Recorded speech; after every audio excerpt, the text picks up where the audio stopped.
Check 1, 2. Hello, hello, hello, hello. Clap once if you can hear me. Clap twice if you can hear me.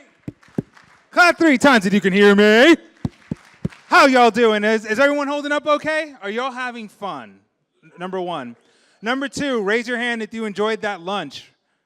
Everybody did. Give a shout out to Custom Catering and a Nitro Food Company for all your delicious Southern food that y'all got today. Okay, so we're moving on to the second half of the program, which is our last talk as well as the open spaces. So for our last talk of the conference, I'm going to introduce a guy named Bill Manning. He works at JFrog. I have no idea what he's going to talk about, so he tells me it's going to be good. So if it's not, blame him. Anyway, Bill Manning, everyone. Hey, guys. Can you guys hear me? There we go. Hey, clap once if you can hear me. No, so how you doing? I'm Bill Manning. I work for JFrog. Of course, we're going to be talking today about DevOps theory and practice. So the biggest thing about this, we call it, of course, the lovely song of ice and tire fires. Now, I'm not going to be doing this all by myself up here because I'm boring. Yes, I am this tall, and so don't adjust your glasses or anything like that. But we have a special guest here with me tonight. And if you could actually get your hands together, give him a big round of applause for Baruch. Come on. So, Baruch, have a seat. So basically what we're going to talk about today is, let me do a little talk about who Baruch is. Who is this guy sitting up here with this magical hat and this very atypical Silicon Valley leader jacket?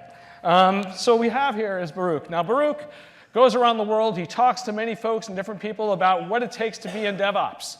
He works at many different companies. Yes, this does seem unfathomable, but we have a very complex algorithm that actually schedules them correctly. And yes, obviously, he is better than everyone in this room. And my job here is I'm Bill Manning, and I'm as official translator.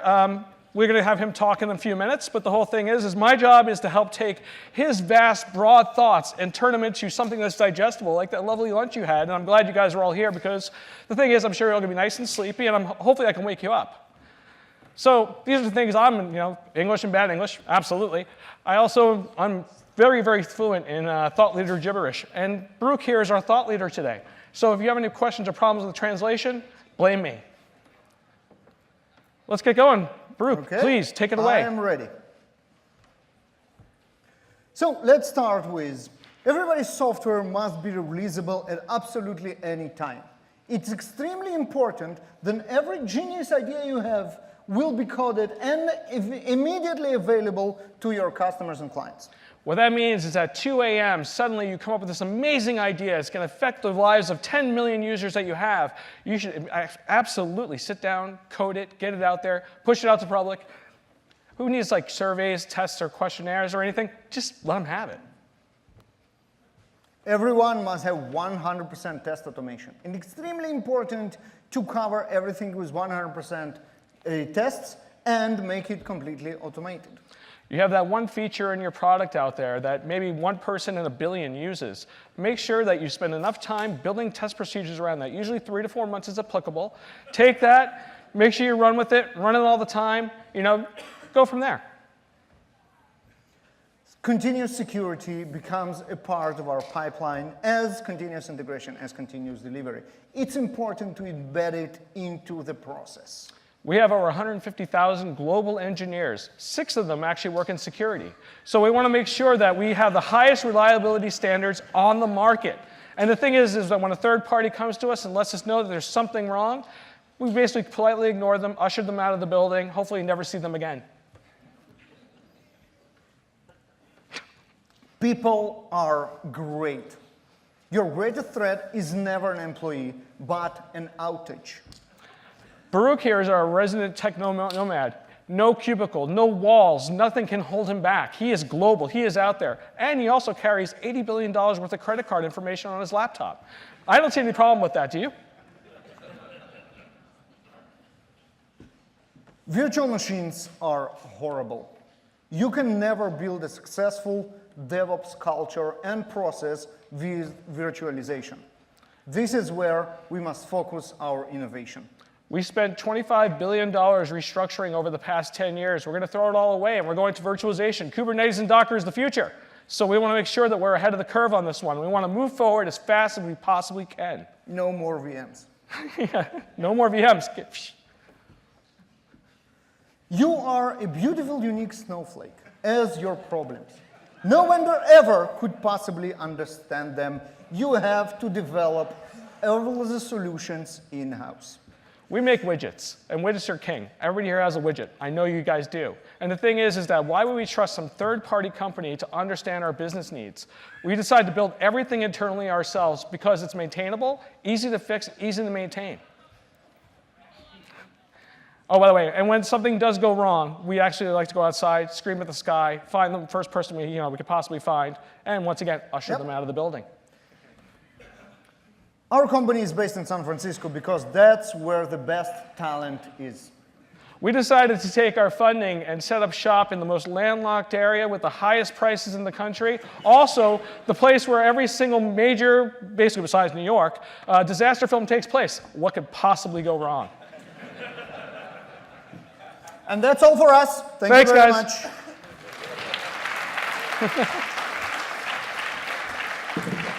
Yeah, not really. My name is Baruch Sadogursky, and jokes aside, Chief Sticker Officer is my official title. When I not manage stickers, I also do developer relations for JFrog. And I'm Bill Manning. I'm one of the solution architects at JFrog. They decided to let me out of the office, out of my little cave in the back of the building. They said, you know what, go out, there's an outside world out there. And that's me. You know, because I needed a translator. Take a note of this footer right here. It has both of our Twitter handles. By now you know that you want to follow both of us. And also jfrog.com/show notes is a place where we created a little show notes page with all the information that you need so you won't need to take pictures of the slides. All the links are there. The slides themselves are already there. We hope to post the video by tomorrow, so when you go back to work, you will be able to share it with your colleagues.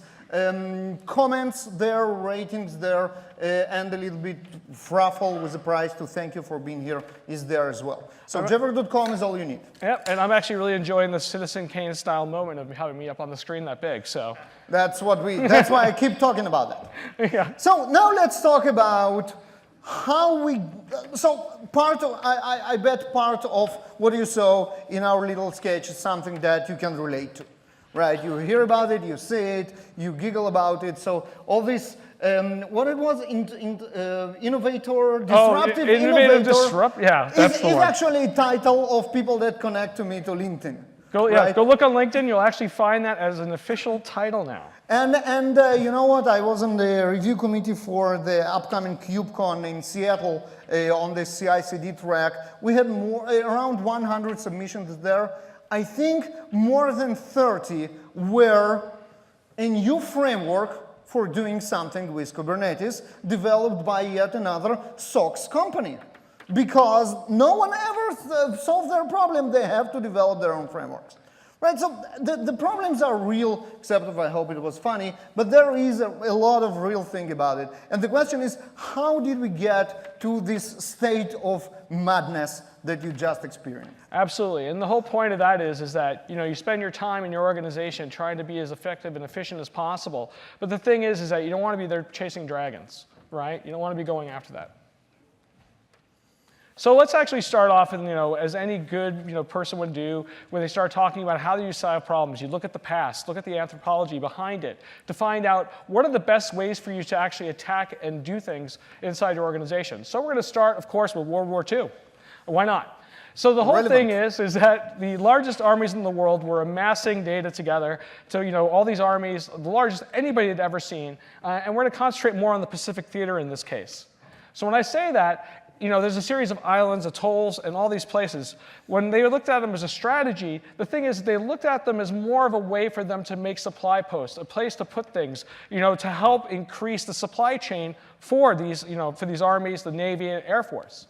So what did they do? They took these atolls and they went and they put on, put it on airfields and landing strips, and they went through and put up ports to have all these supplies and all this information come to them so they could, work together. Thing is that these were not uninhabited islands. These islands had people that lived on them. And suddenly, there are these people coming in and putting stuff down, and medical supplies and food and other technologies. So what do? Of course, they do what we do. When we see something happening and we want exactly that, we go to Hacker News, read how they do it, and try to do exactly the same. Relatively the same in this case with the indigenous people, but what they decided is, well, you know what, if it's good enough for those people that are invading our islands and setting up these shops, why don't we do the same thing? So they went through, and the thing is... Bill, that makes a lot of sense, right? Because there is obviously a casuality here. Airfields and planes bring supplies. Magic stuff from the sky. If we build airfields and planes, we will get supplies. Absolutely. Well, there's a problem with that. It never happened. Why was that? They were missing some essential things. And this is known by Cargo Cult. We're going to talk about Cargo Cult a lot today. And the thing that they miss is actually context, right? So we believe that this lack of context is exactly why you go to a conference and hear about cows monkeys from Netflix and then come to your boss and say, you know what, let's implement cows monkey in the production environment of ATMs, because what can possibly go wrong? It justifies the cost of the plane ticket, the flight, and the swag. And this is the lack of context. This is the thing. So how do we get this context? There are a couple of options, and first of all would be analysts. Analysts are everywhere. Their job is to evaluate, quantitate, and qualify technologies, process, whether you're doing technology all the way up to even making socks or anything else. Right. Their job is to evaluate markets and strategies. Guys like Forrester and Gartner and IHS McKinsey and IDC, and keep if you going. keep going, obviously, there are like tens of them, but those are the leaders, and they provide us with help and guidance on the context. Correct. So let's take a look here. This is the typical Forrester. The Forrester graph right here. So if you take Forrester a look. Wave. Oh, thank you. I don't want to get sued. So we have here is, they set up the vectors, and on here you have, up and to the right being good and down to the bottom being weak, which sounds really funny, like it's a weak technology.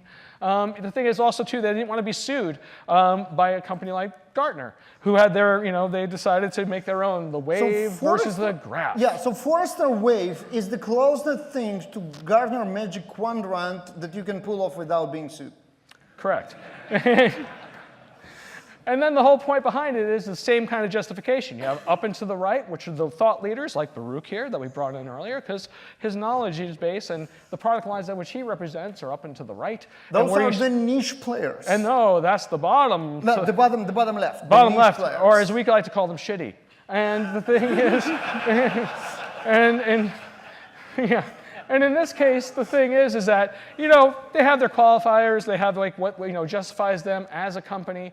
Don't get me wrong, but you want to aspire up and to the right, and that's where these companies want to go. And when you bring a bright, shiny object that's up and to the right, you might get a little bit more notice on it. And another example of this context that the analysts provide us is what is called the hype cycle. And this is putting a technology on this, I would say, kind of a default cycle of technology hype, when it starts with, with expectations that go up, and then there is a peak of inflated expectations, and then it collapses into a throat of disillusionment, and then it kind of go up into alignment and end up in productivity. And obviously, every technology, according to Gartner, is living through this hype. And I'm all excited to actually use the pew pew laser button on this to point out, I'm still waiting for my broadband over power line technology to at my house. That investment I did 10 years ago really paid off. According to Gartner, it was obsolete before it reached the plateau, so no broadband over power lines. And now you tell me. Yep. All right. All right. So the problem with analysts is they are pay to play, right? And I think I didn't discover anything new here for you. It's a well-known fact that if you want to get into those radars, into those quadrants and waves, you actually need to become a customer of those analysts, and that's for the reason so they can investigate you better, but also you need to pay tons of money for them to do that. So that's kind of weird, but there are good alternatives. ThoughtWorks. Here's one up here. I mean, this is a free resource. It comes out, once a quarter about. Yep. And it gives a fair assessment of the technology base, right? We're not promoting them right now. We're just saying there's tools out there. Be aware of it. The thing is why spend a huge amount of money on those analysts when you could do something like ThoughtWorks or many other groups or get fair assessments from people out there who have actually implemented the pain, the suffering, the ROI, whatever. Great advantage of Technology Radar is that when you dive into one of those areas, you get this picture of what to adopt or what to try or what to work with or what to not work with. They are actually all clickable. And you can get the context of why it was put, of where it was put, right? So for example, Circle CI now is on the rise across the board. You saw them on the top right in Magic Quadrant. They're here as trial, big friends of JFrog, very nice guys. But that's not enough of a reason, right? Instead, you can click here on Circle CI and get an explanation why they are where they are. Right, and it's not just an assessment of how they are, where they are, and why they are, but also too, any of the key factors too, pros, cons, things like that, and there's those links to that information. Real world objectives and real world technologies, once they're implemented, have, not everything fits for every company. Even our company at JFrog, the thing is we always get people always ask us, how would I implement this? And we'll give suggestions. We'll give context behind it on how best practices are. What are the good things to do? How to best assess your organization to make sure that it's even right for you. But the thing is that every organization is different. And that's always something to keep in mind. And we're going to talk about that right now. So we have all those analysts and researchers kind of draft the landscape for you. You know who is doing well, you know who there suggests to adopt, but you don't want to build planes out of, hey, you need to really know where you are standing and whether adopting a certain technology is right for you. And self-management can be done, one of the things is through maturity models. So what are maturity models? Yeah, absolutely. So we have Martin Fowler, who's actually a respected name in the community. You can take your time to read this right now, but of course you never want to read slides, of course. But we could always do this. I'm going to let Baruch explain it. We're going to concentrate on one part. I will give you 2 sentences out of it. First, a maturity model is a tool that helps people or groups assess the current effectiveness and support it with facts. Maturity models have a bad name sometimes, but if done right, they are essential to understand this context and prevent the tire fire that we showed you in the beginning. Absolutely. So there's always the assessment, and we're going to go through some of those kind of explanations behind this.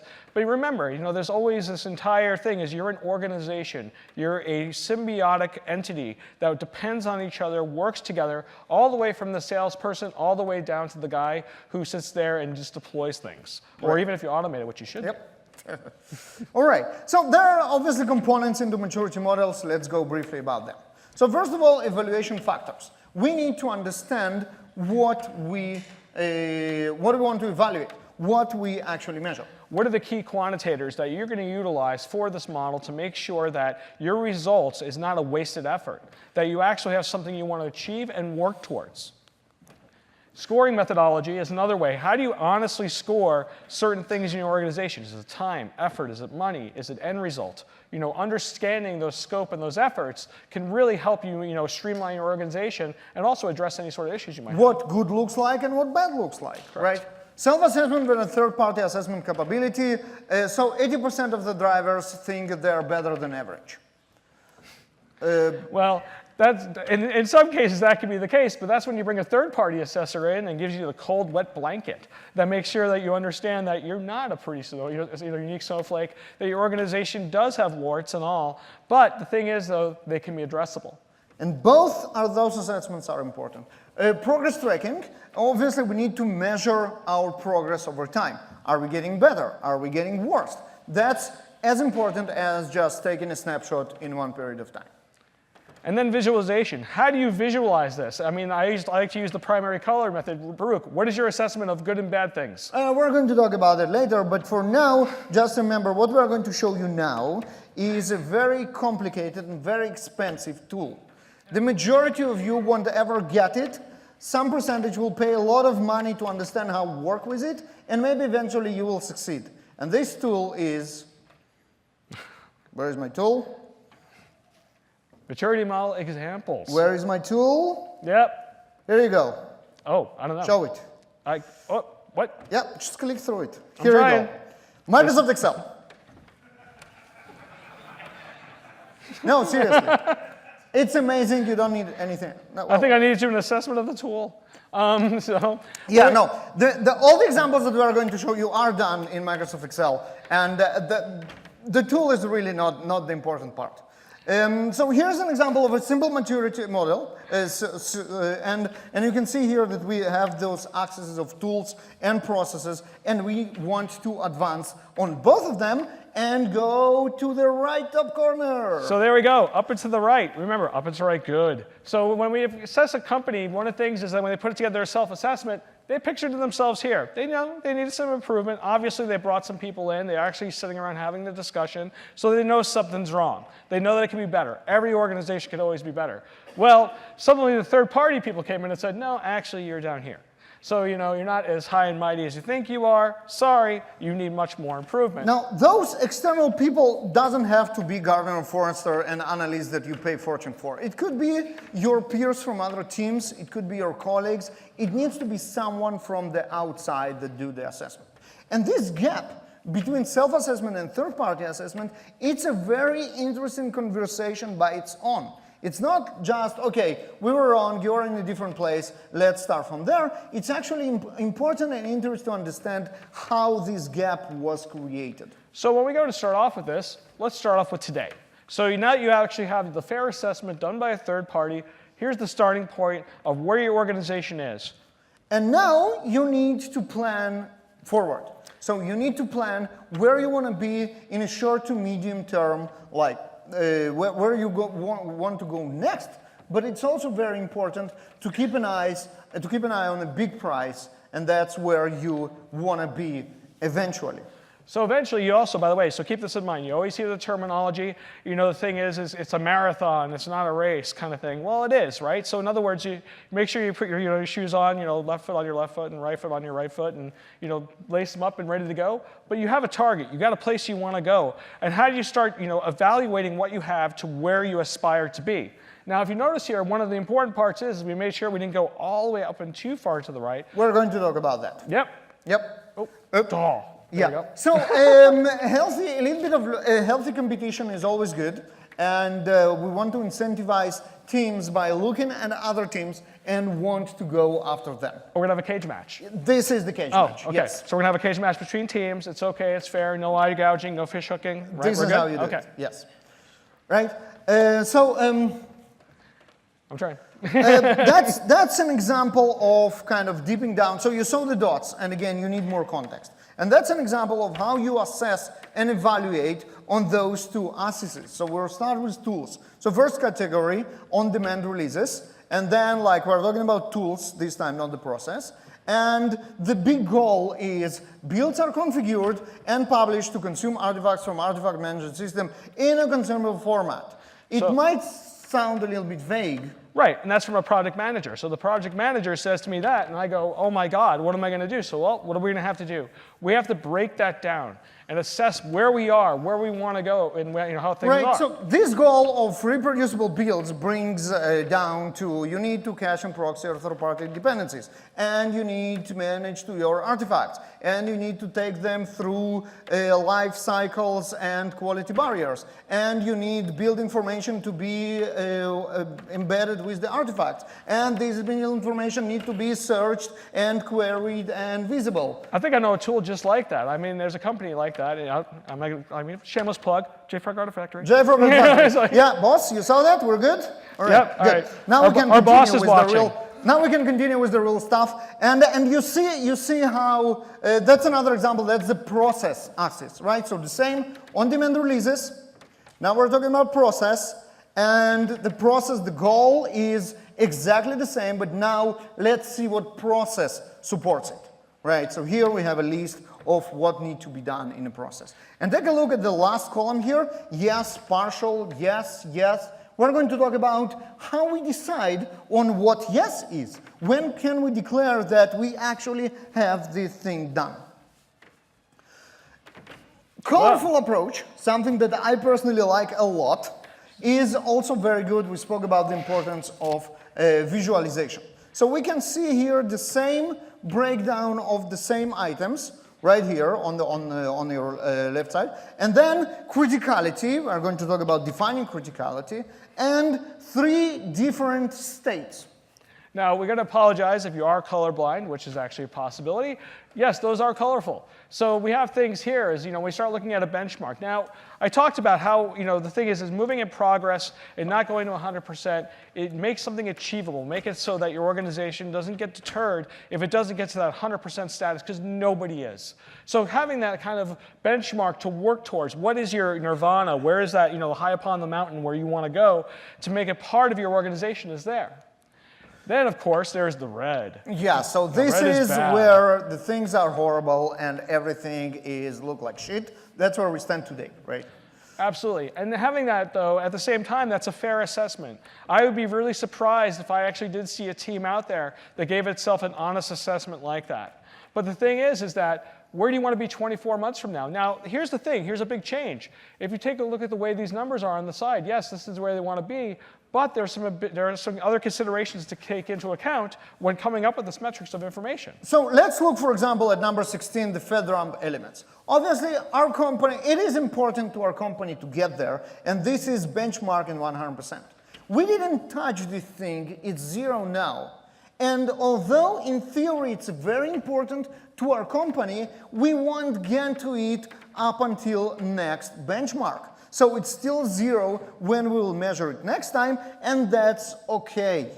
Yeah, and having that kind of fair assessment is good. Recognizing for your corporation what's most important might actually come from the least likely places. And having that information and having that ability to achieve towards that is really kind of the things we're talking about And today. that's what we're going to do next. Now, we need to define our factors and what is really important. And you can see here that there are some greens, which is highly important, and some yellows, which are not very important. And yeah, those are defined by different teams. Now, here's the thing is that when you look at something like here, now we have some basic information like from an engineering perspective, from an ops perspective, and from a company perspective. The thing is, like I talked about, organizations are symbiotic. One can't live without the other. If the sales team or the customers aren't coming to your site or whatever you're doing, you're not going to be able to pay the engineers, right? So everybody understands this. It's basic economics. Now, the thing is, though, is having that fair technology assessment about what is applicable to the company and what is not comes down to things like here. Let's use this as an example. Continuous delivery of product feature. And you look like developers, they say like, we don't care about that. It's after we're done with our code. And you obviously at DevOps days, so you know what the problem with this assessment. But even more interesting, the company perspective, and this is where we come to our sales guys and our management, and they're like, well, it's probably nice to have continuous delivery, but we don't really care. All we want is features. Well, suddenly, that same team that says, all we want is features, well, how do you get those features faster to the market to increase the revenue of the company, thus proving to them that this was actually a must-have feature, because the thing is that your competitors are, maybe they're striking first, but you'll be able to get it out there faster. Well, that's where, having that role play and understanding the quality of what comes from your, what you produce to what it actually produces as an ROI is actually super essential and important. Difficult discussions to have, takes time, but at the same time, putting in that commitment as an organization to change things really can help. And I hope the majority of you read the Phoenix project, which is obviously the example of how continuous delivery becomes important to the business and how this assessment of it's nice to have, but it's not really what we care about is absolutely wrong. So once again, this is just part of that discussion. We're going to kind of skip over. We're running low on time here. But the whole idea is to actually define what those objectives are in a quantifiable state that everybody in the company understands so that when they voice their words and their opinions, it matters and it fits the company paradigm. So again, this is what good looks like and what bad looks like and what partial looks like. And we want to end up with just a bunch of do's and don'ts of what to do and what not to do. And well, primary colors. Crayons are good. Very Farouk important. loves crayons. If oh I ask yes, Farouk, because I know that green is good and red is bad, and Good. this is very important. Good job. So then the thing is, other things you want to do is involve the teams, right? Involve your company. Get them together. Have that discussion. Put people in rooms that they're not usually sitting in rooms with, and go from there. And that goes back to this, well, continuous delivery, it's not very important. Bring the people that will explain that it is, and this is how you define your model correctly. This is why we put magic beans in the product. Yes. Self-assessment and third-party assessment, we spoke about how important it is. It's nice exercise to let the teams assess themselves first and then kind of contrast it with the harsh reality and talk about the gap. Also, too, the thing is that when you start evaluating this, look at the teams that are really trying to push this forward, that has the need, the desire, the ability to do this. Use it as your testing and proving ground. Make sure you have the people who want to achieve and strive towards this. And that can include, everything. Make that SWAT team, make that, assessment team to make sure the success of the project and what you're doing. 100% goal is usually not a good idea. It's not a good idea because it discourages people and also because people invest in those last percentage amount of effort that definitely is not justified. It's better to reward the teams than to have them walk away disheartened. Yep.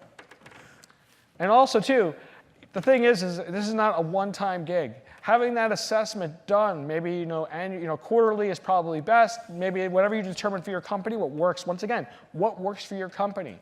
But go back, assess it, make improvements, make the strides, move forward. Don't look back, but take that knowledge and put it together. The model should change by itself. You remember VMs are out, Docker and Kubernetes is in. When you have these tools definition on where to have to be, this should reflect this change in the tools itself. Because incentives are important. If your model say, we need to strive to virtualization, that's what people will do, even if that's not what your company needs anymore. You need to keep an eye on your model and involve it as well.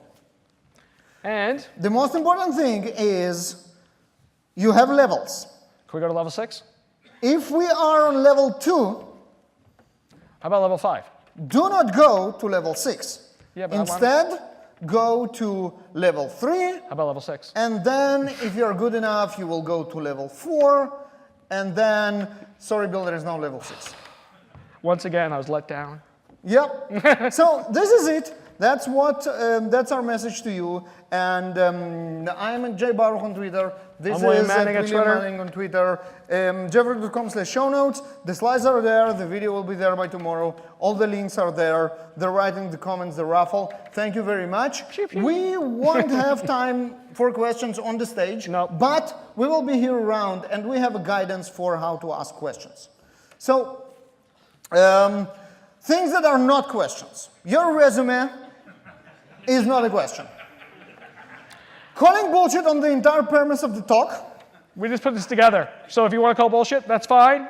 I won't listen. And you need to be actually talking about something specific. Long rambling story with no point, even if with question mark in the end, is still not a question. But if you come up to us, you can consolidate these all together with, this is how we do things at Google.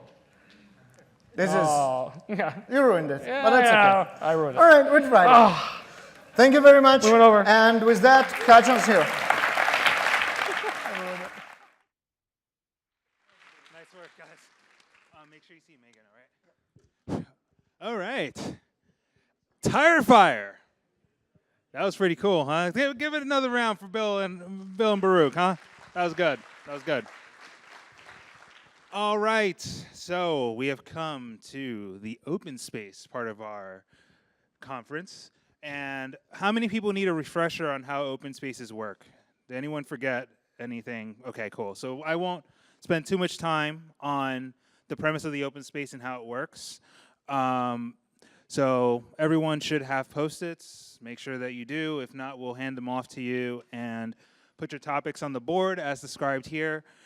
What I will go over is just some basic ground rules about open spaces. So the first is that it is your open space. You're free to do with it whatever you want to talk about. You can talk about it. If there's a topic that's running on a little too long and it's getting a little too beaten dead horsey or too boring or something like that, just move on or not. It's up to you. It's totally your time to talk. And what was that? Lee says vote with your feet. I don't know what that means. There you go. Walk away.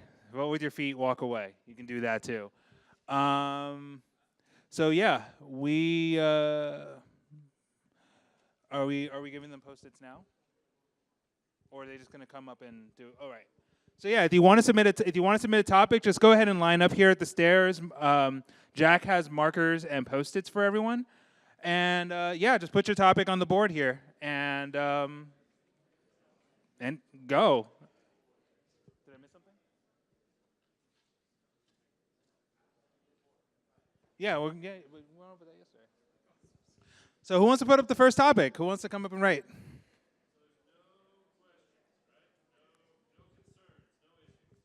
You have a concern? It looks that way. It looks like there's no concerns or questions. No? Unless I feel like I'm missing something. I mean, you seem eager to come up. Yeah, there we go. There we go. It only takes one, and then everyone else comes along.